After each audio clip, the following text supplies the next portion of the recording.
योगी आदित्यनाथ जी ऐसे मुख्यमंत्री हैं जिनके ऊपर हत्या का आरोप था और सिद्ध होता, कोर्ट में जाता, उसके पहले ही आकर ऐसे मुख्यमंत्री हैं जिन्होंने अपने केसेस अपने ऊपर से वापस ले लिया। और ऐसा व्यक्ति बोलेगा अपराधी कौन है कौन नहीं है।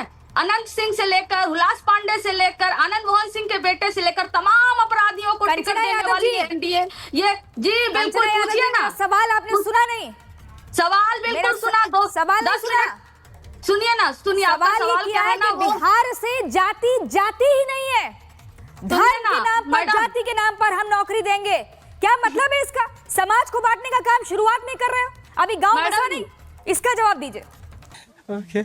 हेलो दोस्तों, आज के वीडियो में हम आपके लिए एक धमाकेदार डिबेट लेकर आए हैं जो कि आपको बहुत मजा आएगा। तो दोस्तों हो जाइए तैयार, क्योंकि इस डिबेट में आपको मिलेंगे तीखे तकरार। तो बिना देरी किए चलिए शुरू करते हैं आज का ये जबरदस्त डिबेट। इसी का 10 मिनट से आपका जो शुरुआती उद्बोधन सुन रहे थे ना, सवाल क्या होगा हमको मालूम था, आप नहीं पूछी थी, उसके पहले ही जवाब सुनने का इंतजार तो कर लीजिए, जवाब भी मिलेगा। हमने बोला ना, दोनों सवालों का जवाब आपको योगी आदित्यनाथ से मिल जाएगा। ऐसा जहर और जातिवादी व्यक्ति जो कुलपति से लेकर तमाम सरकारी जो बड़े ऑफिसर्स होते हैं सब में भरने वाले सिर्फ और सिर्फ ठाकुर है। अपर कास्ट में भी सारी जातियां नहीं, सिर्फ और ठाकुरों को भरने वाला व्यक्ति आकर बिहार में ऐसा भड़काऊ जहरीला बयान दे रहा है। और जहां तक बिहार का सवाल है, बिहार में ऐसा कभी ना हुआ है और ना ही कभी होगा। बिहार का एक ही फॉर्मूला है कि जिसकी जितनी संख्या भारी उसकी उतनी हिस्सेदारी। अब हम आ जाते हैं मुसलमानों के सवाल पे जो आप कह रही हैं। नीतीश कुमार जी वो व्यक्ति हैं जिन्होंने मदरसों को सरकारीकरण करने का ठेका लिया था और इसको बहुत ज्यादा बोला कि हमने ये किया, मुसलमानों के मदरसों का ठेका हमने सरकारीकरण किया। और इनके गिरिराज सिंह मंत्री कहते हैं कि बिहार में मुसलमानों का जो मदरसा है वो आतंकवाद का अड्डा बन चुका है। नीतीश कुमार जी इस पर पलट के जवाब देते हैं छपरा में 2024 में और कहते हैं ऐसे व्यक्ति पे कार्रवाई होगी, लेकिन कार्रवाई अभी तक नहीं होती है। तो हिंदू मुसलमान की राजनीति करने वालों से पूछिए कि हिंदू मुसलमान और बुलडोजर का और जहरीली राजनीति क्यों करते हैं। हमारा तो सीधा काम है रिप्रेजेंटेशन का। हमने हर जाति से, हमने हर समुदाय से रिप्रेजेंटेशन, पॉलिटिकल रिप्रेजेंटेशन दिया है। महिलाओं को सबसे ज्यादा टिकट देने वाली अगर कोई पार्टी है तो राष्ट्रीय जनता दल है। अल्पसंख्यकों को सबसे ज्यादा टिकट देने वाली है। हमने तो ईबीसी को, ओबीसी को, अपर कास्ट को, हमने A to Z फॉर्मूला अपनाया। अगर यही सही है पॉलिटिकल रिप्रेजेंटेशन या सामाजिक रिप्रेजेंटेशन या इकोनॉमिक रिप्रेजेंटेशन के लिए, जो भी सही है वो कदम उठाएंगे। लेकिन भारतीय जनता पार्टी से तो हमें ये नहीं सीखना है ना कि वहां पर ठाकुरों को भरने वाली, सिर्फ ठाकुरों को भरने वाली योगी आदित्यनाथ जी खुद पर अपने ऊपर से आधार पर इनके नेताओं द्वारा कहा गया जी जो सरकार बनेगी तो खास जाति के लोगों को नौकरियों में कौन अपराधी है कौन अपराधी नहीं है। अरे एक अपराधी बताएगा, अनंत सिंह, जो एक पत्रकार को कहते हैं कि अगर यहीं पर तो मार दे तो क्या सरकार कुछ कर पाएगी, वो बोलते हैं कि नहीं कर पाएगी। ऐसे अपराधी को, दुरात अपराधी को टिकट देने वाली भारतीय जनता पार्टी इनको नाक रगड़ने की, अनंत सिंह की बात जब आप करते हैं तो आप क्यों नहीं बतलाते कि आपने सामने से किसको टिकट दिया है वहां? वो क्या डॉक्टर राजेंद्र प्रसाद है जिसको अपने सामने से टिकट दिया है? क्यों नहीं आप बताते? अरे भैया, तो दूसरों पे उंगली उठाने वाले 4 उंगली अपने तरफ कर लिया करो। ये बताइए, दूसरों पे उंगली उठाने वाले 4 उंगली अपने पर कर लिया करो। दूसरे पर जातिवादी का ठप्पा लगाने वाले 49% टिकट सिर्फ अपर कास्ट को देने वाले, देता हूं अभी आपको। 2020 में जब सर्वे में आने लगा था कि बिहार में तेजस्वी यादव जीत रहे हैं, वही कंकड़बाग में, पटना में सड़कों पर नंगा नाच शुरू हो गया था। इन लोगों ने नंगा नाच शुरू करवा दिया था।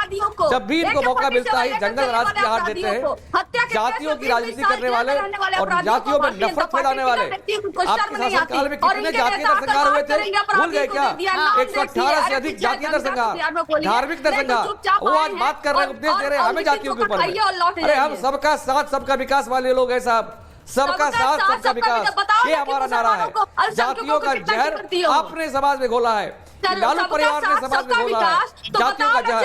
और जो यादव कृष्ण के वंशज रहे, उनकी छवि इन्होंने बाहुबली की बना दी, अपराधी की बना दी। यादव समाज के लिए अपराधी है, समझ नहीं आएगा कौन क्या बोल रहा है। कंचना यादव, अब मैं आपको फिर से 30 सेकंड देती हूँ। 1 सेकंड नीरज कुमार जी, मैं आपके पास आती हूँ। कंचना यादव जी 30 सेकंड फिर से दे रही हूँ। आप मुझे बताओ, ये सामाजिक न्याय है जो अब्दुल बारी सिद्दीकी ने बोला है, या ये नए विभाजन की एक रेखा है? सिर्फ सीधा सवाल सीधा जवाब। सीधा सवाल सीधा जवाब। उत्तर प्रदेश में ही अखिलेश जी पर आरोप लगाया गया था। 46 में से 56, मतलब गणित भी नहीं आती योगी आदित्यनाथ को, 46 में से 56 यादव एसडीएम बना दिए गए। आज तक लिस्ट किसी ने लाकर दिखा नहीं पाई 46 में से 56 यादव एसडीएम कहां गए। उन्होंने रिप्रेजेंटेशन की बात की है कि अल्पसंख्यकों पर जब सवाल उठ रहा है कि सिर्फ मुसलमानों का वोट लेती है राष्ट्रीय जनता दल, उस पर उन्होंने जवाब दिया कि हमने सबसे ज्यादा टिकट दिया है। हम हर समुदाय का, हर जाति का, उनके जनसंख्या के अनुपात में हम रिप्रेजेंटेशन देते हैं। कोई तो ये नहीं जाकर नीतीश कुमार जी से पूछ रहा है कि सारे अधिकारी जो है बिहार में, अरे ओबीसी कह रहे हैं कि मुसलमानों को आपने गरीब 56 मंत्री का दर्जा देना है क्या? कोई तरजीह नहीं, वो तो ऐसे कह रहे हैं, वो ऐसे कह रहे हैं, उनके पास है क्या हिंदू और मुसलमान करने के लिए? आप मल्ला को तरजीह दे रहे हैं, आप यादव को तरजीह दे रहे हैं, लेकिन जब सेटबैक करना है, जब वो पूरा तरीके से संभालना है, एक डिजास्टर कंट्रोल करना है, डैमेज कंट्रोल करना है, तो वहां पर क्या कर रहे हैं आप? कह रहे हैं वक्फ कंट्रोल, वक्फ कानून जो है उसको खत्म कर देंगे। इस तरीके से आप तवज्जो दीजिएगा।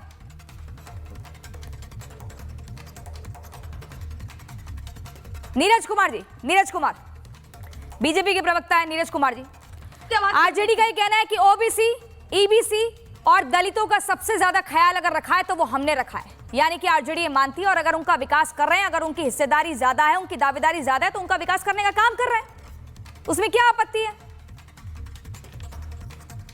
आपकी आवाज नहीं आ रही है,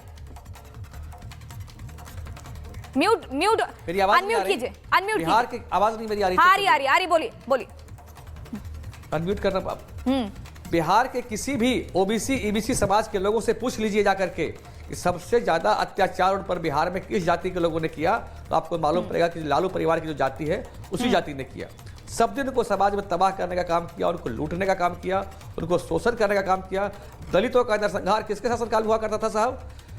पिछड़ों का नरसंहार थी, पिछड़ों का नरसंहार किसके शासनकाल में सबसे ज्यादा हुआ था, और करने वाले कौन थे?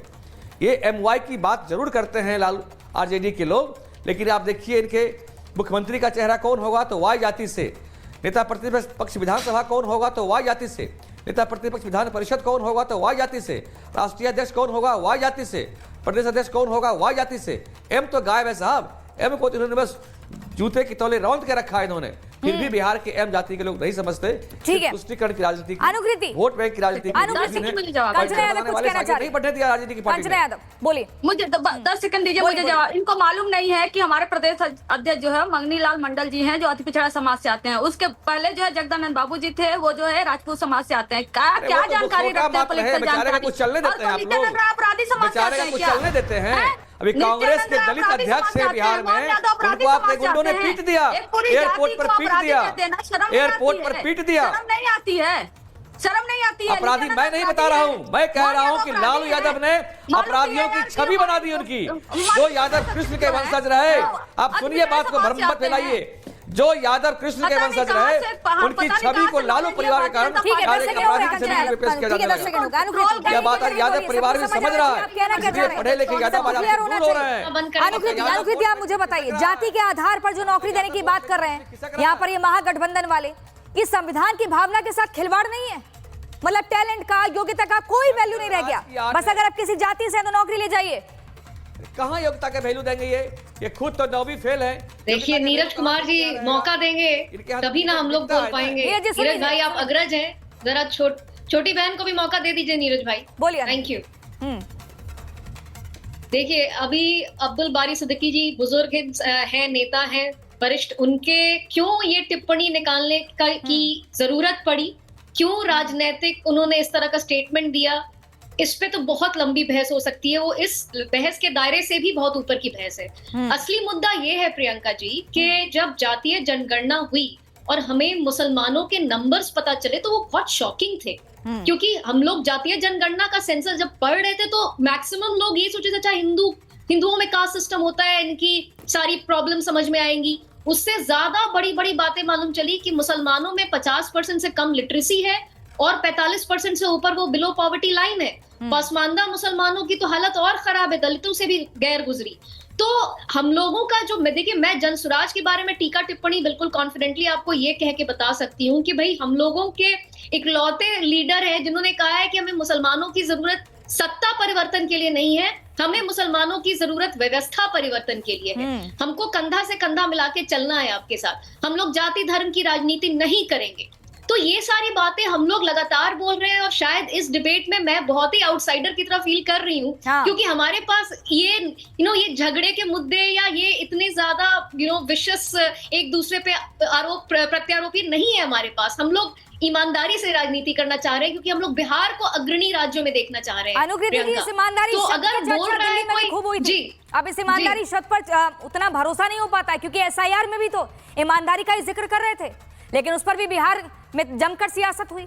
लेकिन मैं आपसे, परिमल कुमार जी जेडीयू के प्रवक्ता हमारे साथ जुड़े हुए हैं। परिमल जी आप मुझे बताइए, कर्पूरी ठाकुर, लोहिया, अंबेडकर, उनकी जो सोच थी, क्या उसी सोच को, उसी एक विचार को आगे बढ़ाने का काम नहीं कर रहे हैं अब्दुल बारी सिद्दीकी?